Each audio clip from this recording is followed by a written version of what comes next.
So hello, if you've ever watched any of my videos where this thing has come up, you would know how much I hate this privet hedge. It's nothing the privet hedge itself did, not his fault. Somebody planted it there and either never trimmed it like it was supposed to be trimmed, or whoever did that is long gone. They probably planned on expanding it and turning it into an accidental hedge, but it has never been trimmed or pruned in the way it should be pruned. I have cut it back a few times, but last year I didn't. This year I'm going to cut it back. I decided that last Sunday was the day and that we were going to attack it first thing and just cut it back as hard as I can cut it back. Now, I could dig it up or try to, but I'm loath to do that because, one, I'm pretty sure the roots go under the road and they extend pretty far out, and that'd be a lot of digging to maybe not get it all. And like I said, I'm not against privet on principle. It's just this one has, it was let go to where it's almost impossible to do anything with. But this year we're going to try cutting it back as hard as we can and seeing what I can do if I can keep pruning it, what it kind of looks like by the end of the year, and go from there. So you can see I've already started. You get to see me do this much more quicker than I did it in real time through the magic of video. My tools for this are, I have a folding saw, I have a pair of long-handled pruners, and then I have my handy-dandy heavy-bladed machete, which is like one of the best tools to have, I think, especially on a property like mine where I also have some wooded areas, but it can be used for a lot of things. And the reason being is that what's going to reach and what's going to be best for each situation as you're going in, you just don't know. So having a variety of things when you're printing something this large is helpful. And what's going on right now really is I'm actually trying to get to the meat of the tree, or not really tree, but the privet, the bush. And that means I got to kind of cut my way in. There are also a lot of thorny vines growing into this.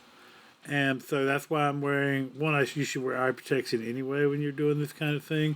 But I also have my hoodie so I can pull the hood up and protect my head a little bit. I'm wearing thicker clothing. Though I did get pricked quite a bit doing this, it wasn't nowhere near as bad as if I hadn't been wearing thicker clothing. That's another reason I'm doing it when I'm doing it, before it gets too hot to wear all that.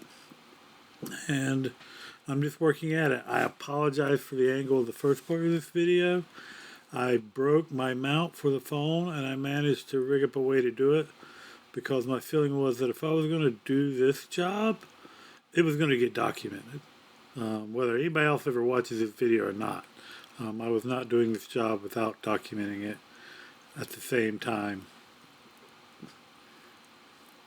And so let's watch Rob work for a minute until I think of something else to say, and listen to whatever music I've made for this.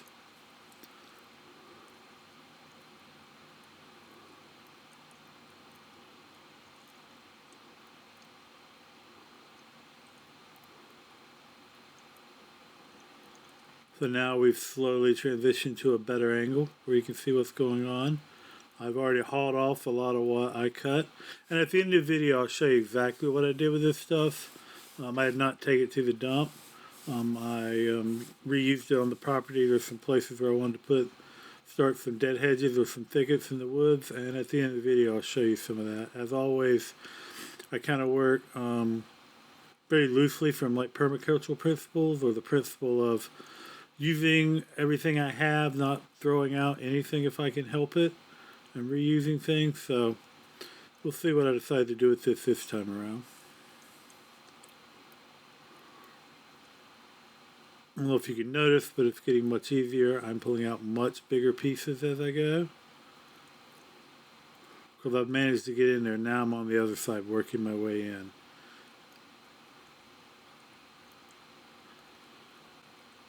I was sorely tempted to borrow my neighbor's chainsaw and just cut this thing off as low as I could go.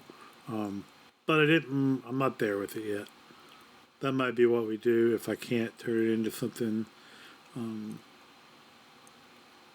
reasonably unobtrusive, if not attractive, this year. But I really didn't want to that wanton destruction just is not not one of my preferences anymore.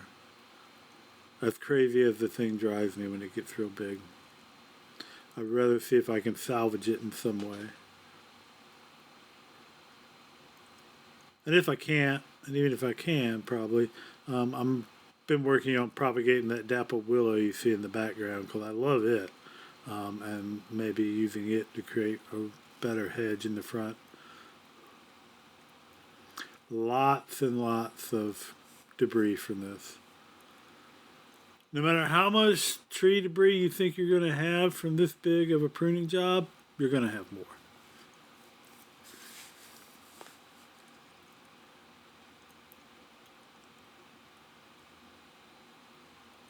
The other advantage or other reason to have like multiple types of tools when you're pruning something like this is you might get tired of swinging a machete. You might get tired of using a saw back and forth. So you can switch up too when that happens. But other times it's just depending on the size of the limb, where it's at, what's in the way. Sometimes it's much easier to saw it. Sometimes it's easier to take the machete.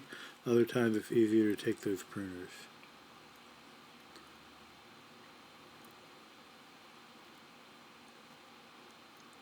Still pulling out vines as well too. There's a thorny vine that kind of got integrated into that, which is also part of the problem. And by the time this is over, I managed to pull out almost all of that.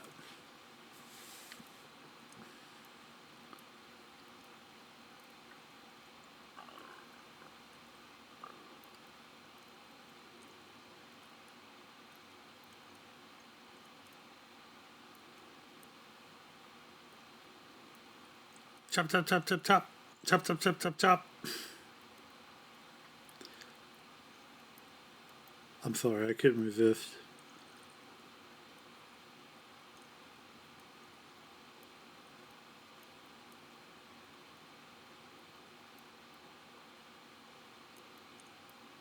You'll not see it in this video, but I also significantly trimmed my beard after this. Time for the spring summer cut. Look at that chopping. Look at that right arm go chop.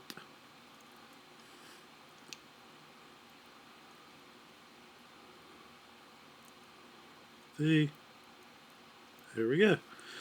And that's it. It's down. And so here in the woods are some of the places where I put this down. There's like a hill that comes in and there's a ditch. And part of the reasons I put it in the woods, I wanted one to try and catch some of the debris before they get to the ditch. As you can see, it's quite the incline, so that it doesn't block up the ditch. I don't have to clear it up as often. Also to provide maybe a little bit of discouragement to deer coming in the yard. I know I can't keep them out completely. But then again, to as always with a lot of the brush, when I make piles, is also I want to provide habitat for the smaller animals. Those smaller animals will also bring in your larger animals, you know. If there's rabbits and there's mice and other things, then there will be hawks and owls eventually. And here we go. This is what it's chopped down to. Still doesn't look very attractive. Has really opened up the front yard though. And so we're going to see what happens if I try to keep that trim back this year, and what I can think maybe to do with it to shape it. And if I can't think of anything, then it's going to get chopped down all the way. But yeah, there it is. Rob versus the giant privet. So far, looks like I won. And we'll see how this all turns out as the year goes on with our usual updates. Can't believe you watched this long, but there it is.